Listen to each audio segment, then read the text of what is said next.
Très tôt, l'enfant est amené à se confronter au modèle du masculin et du féminin qui lui sont proposés et qu'il peut reproduire inconsciemment. Les livres pour enfants en particulier peuvent véhiculer des rapports de sexe très inégalitaires et contribuer à la reproduction de schémas stéréotypés. C'est pourquoi je vous propose de partir à la découverte de cette bibliothèque en tout genre où, au détour des rayons, nous aurons l'occasion de nous entretenir avec plusieurs intervenants qui nous parleront des inégalités hommes-femmes.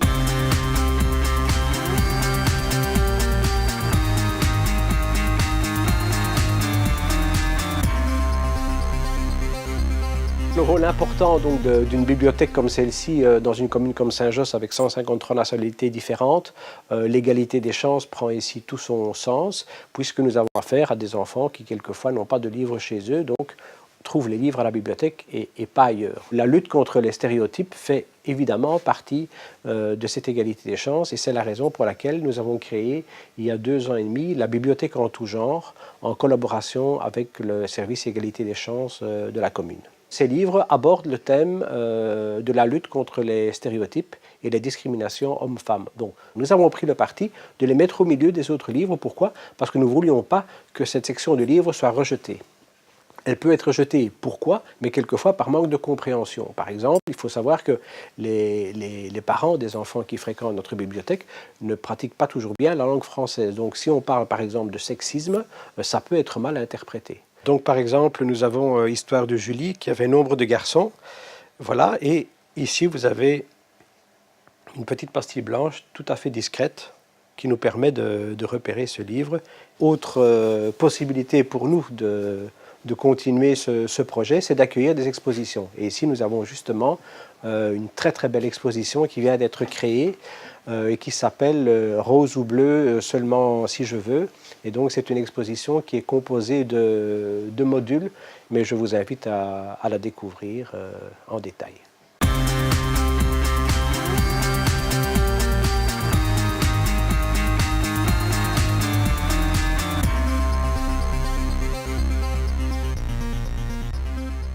Bonjour, je vais vous présenter l'exposition Rose ou bleu seulement si je veux.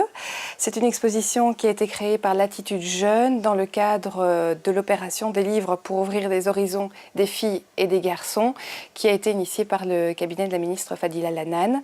Je vais vous emmener dans l'exposition. On commence en fait par un grand livre qui raconte une histoire. C'est celle, ça s'intitule Rose ou bleu seulement si je veux. Et l'histoire de ce grand livre, en fait, c'est l'histoire d'un roi bleu et d'une reine rose qui sont très très stéréotypés et qui, justement, quand ils voient arriver des enfants tous différents, se disent que ça ne va pas, que c'est le chaos et décident alors de remettre tout ça en place. Et pour ce faire, ils vont créer une machine dont ils ont l'idée depuis fort longtemps. Et donc, ils créent la machine et font passer tous les enfants dans la machine. Et les enfants ressortent, stéréotypés aussi. Donc, soit bleu avec un camion pour les garçons, soit rose avec une poupée pour les filles. Nous avons 5 cabanes différentes qui présentent des morceaux de la machine. Si vous regardez, en fait, sur les marchepieds, il y a des rouages. Et donc, ces 5 cabanes sont à chaque fois sur un thème qui parle justement des stéréotypes de genre que l'on peut trouver dans les livres pour enfants. On ne critique aucun livre. On met en valeur juste des livres qui ouvrent les horizons. Et aux enfants, on leur permet justement d'avoir de nouvelles images qui permettent d'atténuer un petit peu ce qu'ils ont l'habitude de voir et d'ouvrir les possibilités en disant bah oui, si tu veux jouer à la poupée et que tu es un garçon, c'est possible. Si tu veux faire un métier qui est plutôt connoté féminin comme fleuriste, c'est possible. Si tu es une fille et que tu es courageuse et intrépide, c'est bien. Et ces livres montrent justement des exemples de tout ça, ce qui permet aux enfants d'avoir un exemple directement auquel se conformer, enfin pas se conformer, mais auquel s'identifier.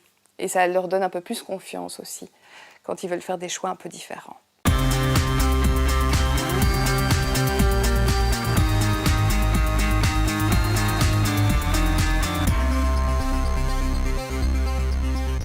Pensez-vous que les femmes et les hommes sont égaux dans notre société? Et sinon, quelles sont les inégalités encore à l'œuvre aujourd'hui? Alors, non, effectivement, il reste des inégalités, mais d'abord peut-être se demander pourquoi est-ce qu'on travaille sur ces questions d'égalité. C'est parce qu'en fait, la société s'est rendue compte que si on n'avait pas l'égalité, et que ce soit l'égalité de sexe, de race ou de classe, nous on travaille sur l'égalité de sexe, donc entre les hommes et les femmes, en fait on avait difficile à avoir la paix, à vivre en paix et à fonctionner en démocratie. Donc c'est pour cette question-là, en fait, c'est un projet de société, même de civilisation, de travailler pour les inégalités dans la société. Donc c'est quelque chose vraiment de fondamental. Mais en tout cas, dans le fonctionnement de la société, il reste des inégalités. Alors il reste des inégalités au niveau du travail, donc au niveau du salaire, par exemple, c'est la plus connue et la plus sensible pour le moment, c'est les inégalités de salaire. Donc en gros, il y a une différence de 15% de moyenne au détriment des femmes dans nos sociétés, en Belgique notamment. Il y a aussi les différences en termes d'emploi, donc c'est lié aussi à la répartition. Les mouvements de femmes travaillent sur les questions de répartition entre les hommes et les femmes, et notamment des rôles et des fonctions. Alors, il y a des différences, et ça entraîne des différences au niveau du travail. Donc, vous ne retrouverez pas les femmes et les hommes dans les mêmes secteurs, dans les mêmes postes, dans les mêmes types d'emplois. Donc, c'est toutes ces différences-là qui entraînent ces différences salariales. Donc, il y a beaucoup de choses à faire.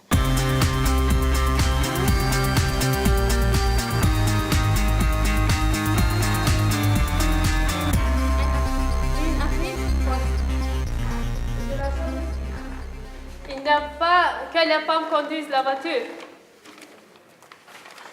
C'est OK, doit conduire. C'est sa virilité. Sa fierté. Il se comporte. Si la femme touche plus l'argent que l'homme. Il n'est jamais à l'aise. Ils se sont rabaissés.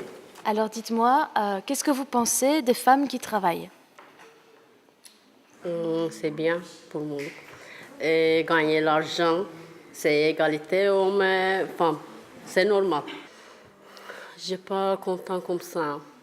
C'est même heure de travail, 7h30, 8h. Les hommes gagnaient plus l'argent, les femmes gagnaient, c'est moi. Oui, c'est pas égalité. Alors dites-moi, qu'est-ce que vous faites de votre temps libre? Je rentre à la maison, je vais à l'école de français, de langue. Après, je rentre à midi, je mange. Après, je prépare à manger pour le soir. S'il faut faire des courses, je fais des courses, ce qu'il faut acheter, tout ça. Je fais à manger le soir.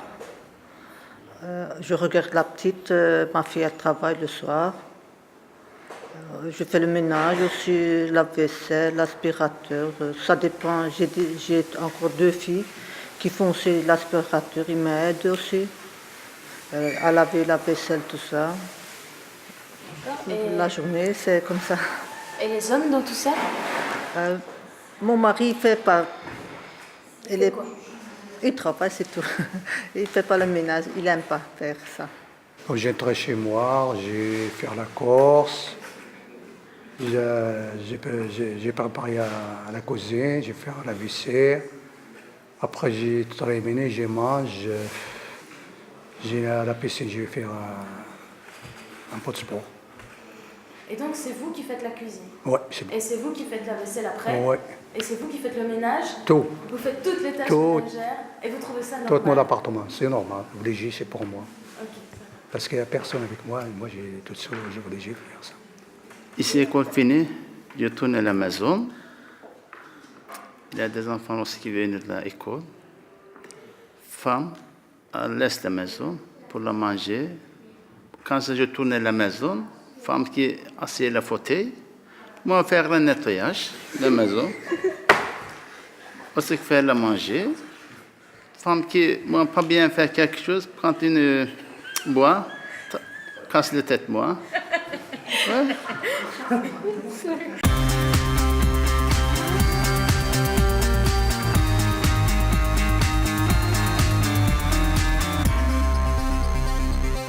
En Belgique, les filles vont à l'école autant que les garçons. Pensez-vous que l'égalité est atteinte? Si on prend l'égalité dans la société, certainement pas. Je pense qu'on en prend pour preuve simplement la différence d'écart de salaire, entre 12 et 20% selon la manière dont on calcule. Il y a la partage des tâches ménagères et éducatives entre les hommes et les femmes qui n'est pas non plus réalisée à égalité. Donc je dirais dans la société, vraiment, il y a le plafond de verre aussi, le fait que les femmes n'arrivent pas à des postes de responsabilité ou à des postes de pouvoir.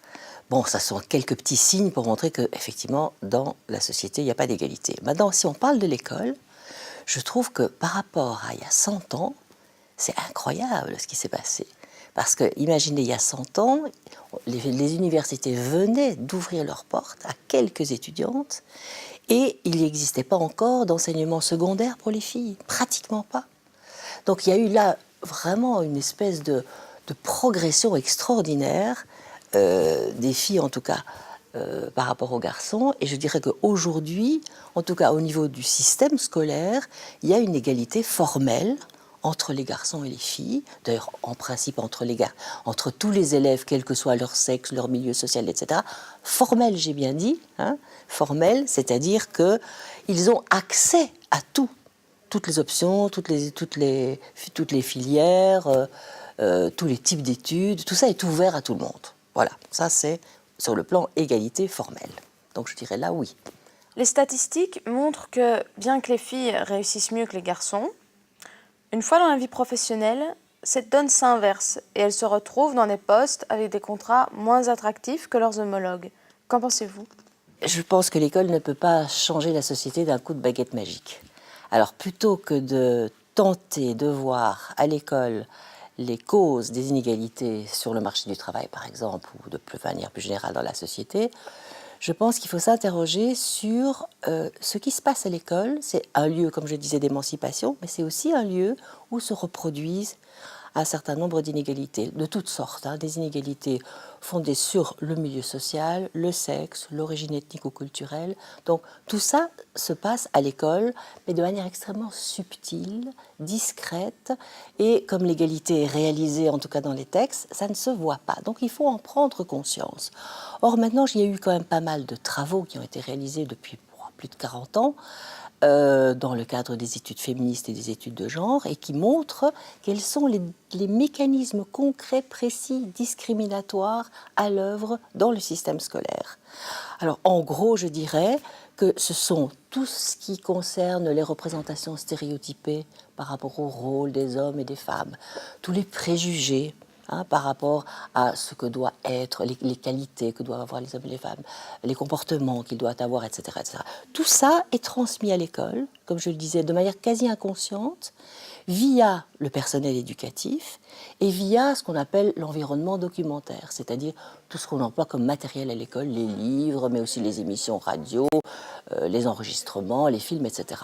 Donc c'est via tout ça, à la fois les personnes et le matériel, que sont véhiculées toute une série de représentations et qui font que finalement, si je prends par exemple le cas des enseignants, mais c'est vrai des parents aussi, ils ont des attentes par rapport aux enfants, ils ont des jugements, des évaluations, toujours en fonction du sexe, et qui vont avoir des effets, c'est ça qui est important, qui vont avoir des effets sur le développement, pas simplement affectif, personnel, des enfants, mais aussi cognitif, c'est-à-dire aussi sur le développement intellectuel.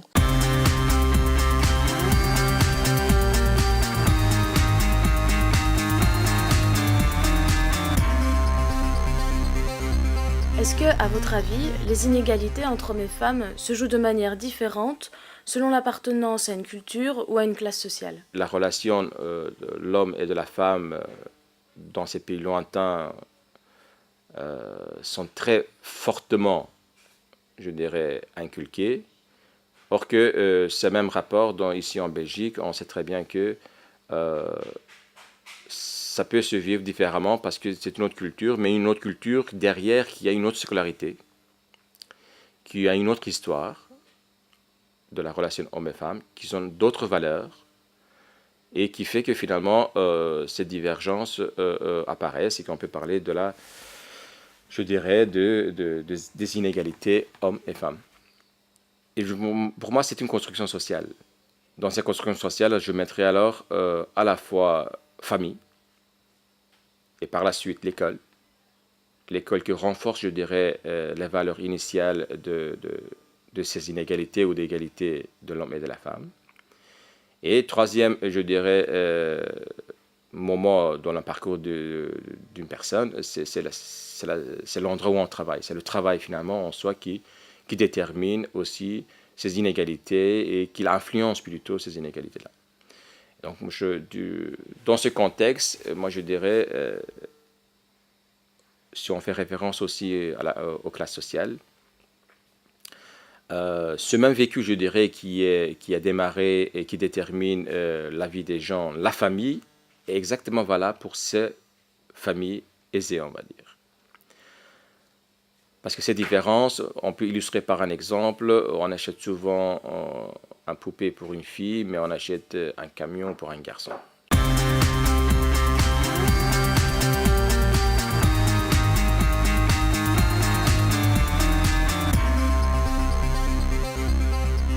Vous avez des enfants? Oui, j'ai des enfants. Et une fille? Oui, une fille. D'accord. Et elle est petite? Avec 4 ans. 4? Oui, 4 ans, oui. D'accord. Et elle joue avec quoi? Barbie. Barbie? Oui. Je ne sais pas de quel parce que mon fils pas de jouer avec les poupées. Comme ça, je ne sais pas culture, mais ma fille, elle ne veut pas jouer les camions. C'est pareil, celui qui veut jouer quelque chose, qui joue, j'interdis rien du tout. Si vous voyez votre petit garçon avec une poupée, c'est pas grave? Non, pour moi, ça m'est égal. C'est rien de mal. Ma fille et mon fils jouaient avec les ballons. D'accord. Oui, je dis rien. Eh bien, à l'école maternelle, rien que les jeux, si on n'est pas attentif, et si on laisse les enfants jouer comme ils le veulent et comme ils regardent la télé, tous les stéréotypes sont déjà passés, eh bien, les jeux vont développer des compétences, des aptitudes différentes chez les sexes, chez les garçons et chez les filles. Par exemple, on va développer l'attention aux autres des petites filles, en les laissant jouer beaucoup à la poupée et en ne les obligeant pas à aller au trampoline, par exemple. Et on va laisser les garçons développer leurs muscles, alors qu'on ferait bien de leur apprendre aussi à s'inquiéter un petit peu des autres et à jouer à la poupée. Donc en fait, l'idée, je dirais, quand je pense que l'école devrait être proactive, c'est-à-dire que l'école devrait vraiment essayer d'avoir une attitude pour contrer ces discriminations, c'est-à-dire pour prévenir tout ça de manière active, c'est-à-dire ouvrir toutes les possibilités pour tous les enfants. Ici, nous clôturons notre visite, mais le débat reste bien ouvert. C'est à nous tous et toutes de mener une réflexion individuelle et collective pour combattre ces stéréotypes qui nous enferment et aider nos enfants à ouvrir leurs horizons et à décider eux-mêmes du genre qu'ils veulent se donner.